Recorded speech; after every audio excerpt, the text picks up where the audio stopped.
Today I want to speak to you about what fills my heart. When I was a little girl, one morning in Sunday school, my mother said to me, "What you are is God's gift to you. What you make of yourself is your gift to God." I started my career as a secretary in a little 9-person real estate firm.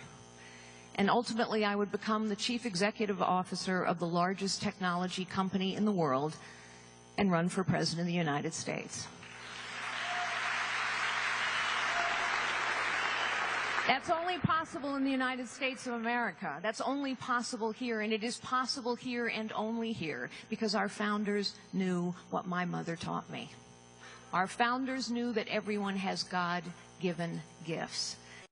Founders built a nation on the visionary and at the time radical idea that every life has potential and that everyone has the right to fulfill their potential. That is what our founders meant when they talked about life, liberty, and the pursuit of happiness. And they believed that right to fulfill our potential came from God and should not be taken away by man or government.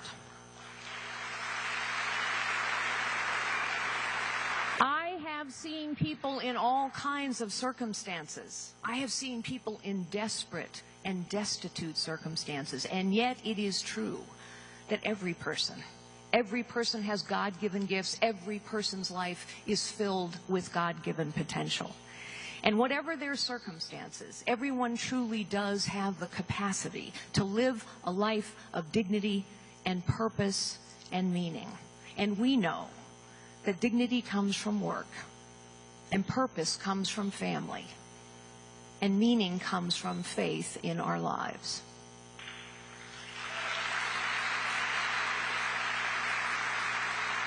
I have been very blessed in my life, but like all of you, I also have been through hard times.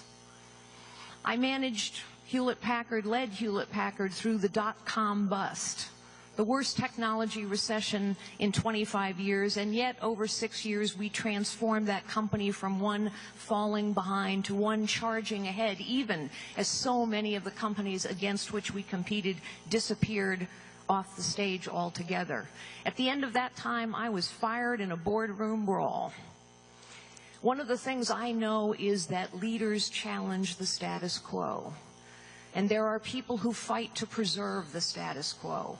And those who fight to preserve the status quo become the enemy, leaders who fight to change the system.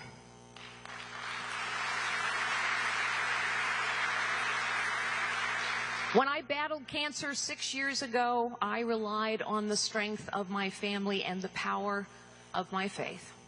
And when a short time at the tail end of that battle, a short time later, we lost our younger daughter, Lori Ann, to the demons of addiction, my husband Frank and I relied on our personal relationship with Jesus Christ to save us from a desperate sadness. I met Frank, who is here today. I met Frank 34 years ago. And when we married 30 years ago, next Sunday, as a matter of fact, is our 30th anniversary. Thank you so much. When we married 30 years ago, I learned that his mother had been told to abort him.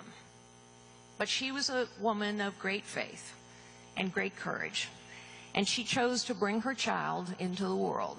She spent a year in the hospital following his birth, and yet Frank was the joy of her life, and he has been the rock of mine. And I think often about how different my life would be had she made a different choice.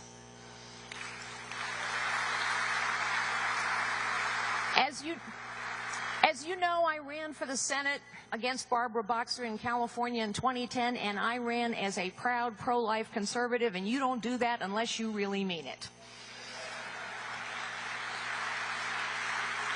For those of us who believe in the sanctity of life, we know that science is proving us right every day. We now know that the DNA in a zygote is precisely the same DNA as the day you die. Life is a continuum, a gift from God passed through the union of a man and a woman, and every life is filled with potential.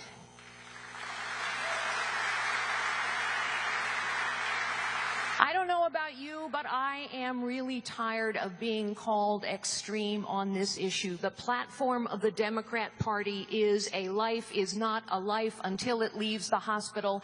That, ladies and gentlemen, is extreme.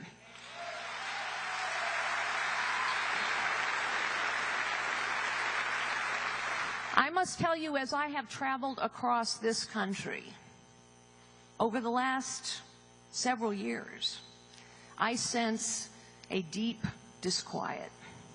It is not political. It is not partisan.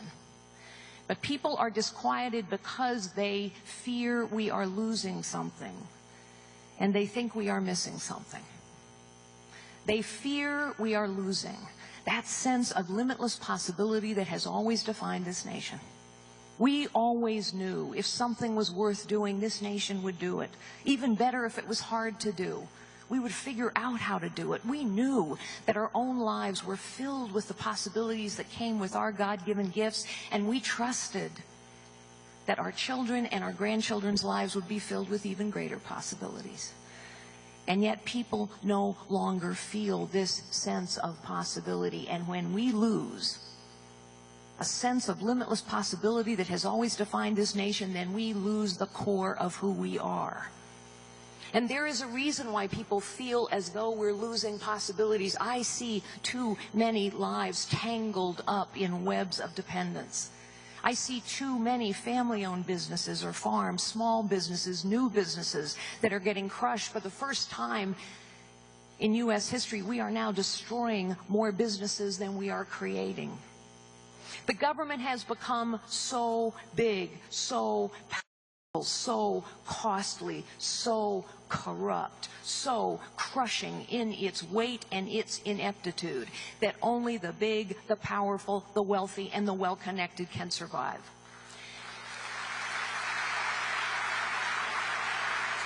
And if you doubt that, think for a moment about the result of Dodd-Frank, a piece of legislation that was passed to protect us.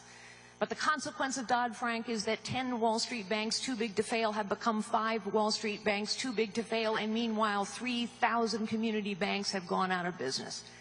In industry after industry after industry, the crushing weight of government complexity and power ensures that only the big, the powerful, the wealthy, and the well-connected can deal with it. Ladies and gentlemen, this is called crony capitalism, and the answer to crony capitalism is not more government, it is less government.